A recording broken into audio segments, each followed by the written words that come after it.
Assalamualaikum warahmatullahi wabarakatuh. Kembali berjumpa dengan saya, Hersbun Arif dari Forum News Network. Dan pemerintah baru saja lewat Menteri Bappenas menyatakan menunda pembangunan ibu kota baru. Jadi meskipun dikatakan menunda, tapi ini tentu saja kabar yang cukup baik dan kita perlu sambut positif. Dan saya akan ajak ngobrol Anda dengan manusia merdeka, Bung Said Didu. Assalamualaikum, Bung Said Didu. Waalaikumsalam warahmatullahi wabarakatuh. Ya, Anda ini kan termasuk orang yang paling kencang nih, menyuarakan sejak dulu konsisten bahwa ibu kota itu harus dibatalkan dan pemerintah sekarang menunda gitu. Apakah cukup ini dengan menunda? Apakah harus langkahnya harus dibatalkan? Saya pikir bulan Maret saya sudah berharap Pak Jokowi duduk dan mengumumkan bahwa demi nyawa manusia rakyatku, aku undur, aku hentikan pembangunan ibu kota dan pembangunan infrastruktur jangka panjang. Itu saya harapkan bulan Maret. Tapi pada saat itu saya dibully habis-habisan, ditekan habis-habisan, dinyatakan bahwa malah diedarkan foto bahwa Said Didu adalah penghalang pembangunan dan lain-lain, gitu kan. Nah, karena saya menduga memang akan terjadi seperti ini. Nah, alhamdulillah Pak Jokowi, saya nggak tahu sadar atau terpaksa, kemungkinan besar ada terpaksa karena setelah di lockdown oleh sekarang 60 negara lebih, baru mengumumkan demikian, bahwa mengutamakan kesehatan. Ya. Mengutamakan kesehatan. Mungkin juga sudah, apakah beliau angkat tangan menghadapi itu atau memang tekanan internasional. Ya, Saya melihat tekanan gabungan antara keterpaksaan dan tekanan internasional. Ya. Bahwa Indonesia sudah dulu kan mau di lockdown kan dia mengumumkan selalu PSBB. Sekarang dunia melockdown Indonesia. Ya. Kalau bahasanya saya meminjam judul di CNN, ya disebutnya bahwa Presiden Jokowi mulai siuman, begitu itu komentarnya tulisan judul CNN. Iya. Nah, saya pikir berkali-kali beliau siuman. Selalu kalau ada keadaan beliau siuman. Ya. Ada gempa siuman, tapi itu tidur lagi. Ada masalah yang muncul akan siuman, terus tidur lagi. Ya. Nah, jadi kita lihat nggak usahlah kita terlalu jauh. Masih ingatkah dinamika pembahasan undang-undang KPK? Pada saat dapat tekanan, maka dia menyatakan bahwa saya tidak niat melemahkan KPK, tapi dia biarkan untuk KPK itu jalan terus, revisi undang-undangnya untuk melemahkan KPK, dan lucunya dia tidak menghentikan menterinya untuk membahas, dan menarik sekali dapat informasi bahwa walaupun menterinya membahas dan menetapkan dengan DPR, dia tidak tanda tangani. Jadi ini Pak Jokowi ini memang, ya saya katakan, selalu muncul sebagai pahlawan terhadap keadaan. Selalu muncul sebagai pahlawan terhadap keadaan. Ini kelihatannya sekarang ini muncul lagi sebagai pahlawan terhadap keadaan. Kita baca tadi pernyataannya kemarin dulu kan bahwa lockdown tidak boleh dilakukan karena mematikan ekonomi, maka diberlakukan PSBB, pembatasan sosial berskala besar. Hari kemarin menyatakan bahwa pembatasan mikro yang lebih tepat. Padahal pembatasan mikro itu adalah lockdown. Jadi saya masih kemungkinan besar pada saat lagi longgar kita internasional maka menyatakan lagi pembangunan ibu kota saya akan lanjutkan. Jadi saya masih belum yakin. Saya jadi ingat lagunya Mbah Surip ini yang bangun tidur lagi. Iya, siuman lagi bangun tidur lagi. Betul. Oke, jadi menurut Anda ini kenapa makanya dipilih diksinya ditunda ya, bukan dibatalkan? Itu karena membuka opsi kemungkinan kalau situasi tekanan sudah mengendor akan dilanjutkan lagi, begitu?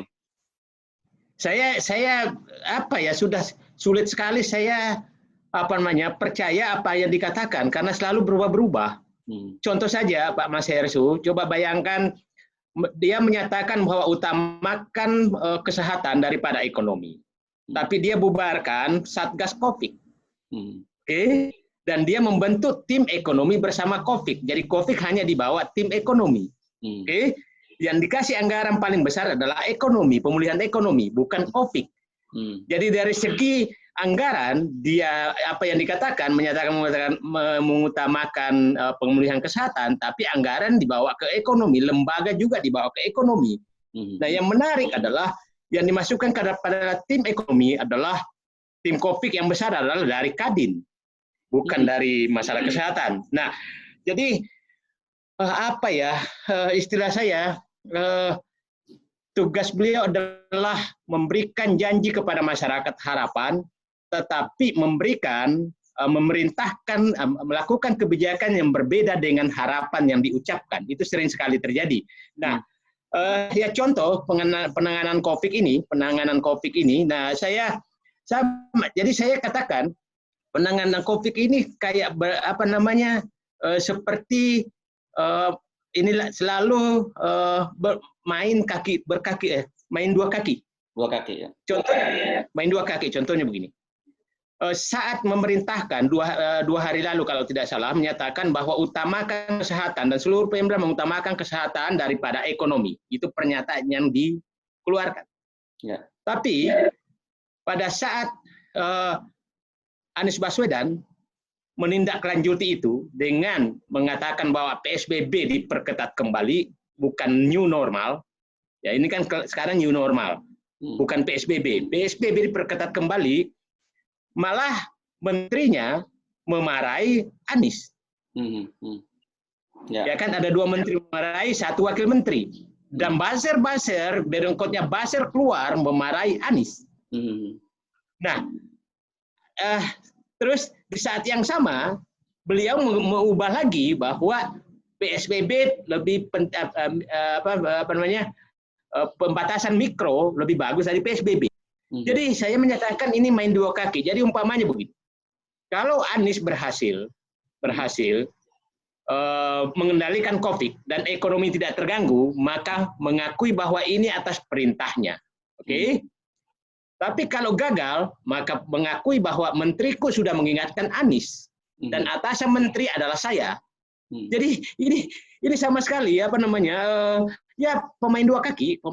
Jadi tidak pernah mau ngambil resiko apapun terhadap sesuatu kejadian. Nah, ini analisis saya dan ini sudah sering sekali terulang. Setiap menghadapi masalah, saya ulangi, menghadapi bencana juga begitu, langsung menyalahkan yang lain gitu, itu selalu demikian. Nah, ini bahaya sekali bagi negara karena ini orang akhirnya jadi pemimpin boleh tidak tepat arah, tapi bisa dipegang kata-katanya sehingga kebijakan bisa dipercaya. Kan trust paling penting bagi seorang pemimpin. Kalau pemimpin trust pelin-pelan, maka trust tidak ada sama sekali. Dan saya lihat trust itu sudah hilang karena orang sudah tidak lagi menganggap bahwa apa yang dikatakan itu akan dilaksanakan. Jadi kalau kita balik ke topik yang semula soal ibu kota baru tadi, jadi Angga juga nggak terlalu berharap banyak itu bahwa pemerintah akan konsisten melakukan langkah-langkah seperti yang disampaikan oleh mereka sendiri. Saya makanya menyatakan ditunda. Kalau ini nanti ada angin sedikit, maka dia akan teruskan lagi. Yang problemnya sebenarnya saya bukan anti atau pro pindah ibu kota. Saya adalah anti penambahan utang besar-besaran terhadap program-program yang tidak memberikan dampak signifikan bagi kesejahteraan rakyat.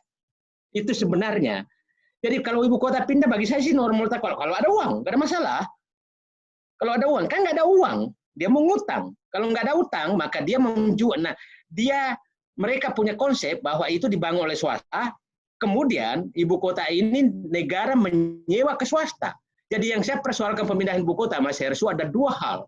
Satu, bahwa utang untuk membangun ibu kota. Kedua, adalah aset. Ada tiga. Satu adalah membangun ibu kota dengan utang. Yang kedua adalah membangun ibu kota oleh pihak swasta atau mungkin asing. Aset-aset di sana, kemudian pemerintah menyewa ke ibu kota tersebut. Yang ketiga adalah pemerintah akan menjual aset-asetnya di Jakarta untuk dipakai membangun ibu kota baru. Nah, apa yang terjadi, dampak daripada itu adalah bahwa ibu kota ini asetnya adalah aset orang, aset yang ada di Jakarta pasti sudah diambil para konglomerat, udah hilang, pasti hilang. Yang ketiga, utang. Jadi dampaknya secara ekonomi tidak ada sama sekali, dampaknya pada apapun tidak ada sama sekali, kecuali negara lagi kuat punya uang, maka silakan pindahkan. Jadi setelah saya, pemindahan ibu kota adalah salah satu pintu menggadaikan kemandirian pemerintah, menggadaikan kemandirian pemerintah dalam mengelola negara, karena gedung-gedung pun dia sewa dari mungkin milik asing. Oke. Jadi artinya sebenarnya kita tidak usah terlampau berharap banyak, itu seperti juga pernyataan-pernyataan sebelumnya atas semua apa yang disampaikan oleh Presiden sampai kemudian hal itu terbukti dilakukan. Saya sih begini, selalu mendengarkan beliau, itu saya menganggap bahwa ini adalah PHP lagi, PHP baru, pemberian harapan palsu baru, atau sedang menutupi sesuatu keadaan agar berita belok, ada buzzer semua berbelok. Nah, tapi sekarang masyarakat sudah paham juga. Saya juga sudah paham bahwa ini hanya pembelokan. Jadi, nah, tapi ya mudah-mudahan beliau konsisten bahwa betul-betul mengundurkan. Tapi kita lihat pernyataan salah satu pejabat sudah menyatakan bahwa ini pembangunan infrastruktur dasar tetap jalan. Jadi ini selalu begitu. Selalu begitu. Jadi anak buah saya larang di atas untuk dapat nama kerakyat, tapi kau kerja aja di bawah. Kalau memang menyatakan diundur, maka tidak mungkin dong pejabat menyatakan bahwa infrastruktur dasar tetap dibangun. Harusnya buang anggaran pindahkan semua anggaran ibu kota dan alihkan ke COVID.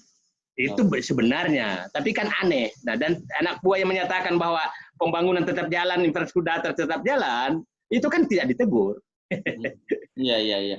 Ini saya jadi teringat sebuah pepatah begitu. Jangan-jangan ini mungkin yang lebih tepat begini. Pemerintah sekarang boleh menggonggong, itu Said Didu akan tetap berlalu. Gitu.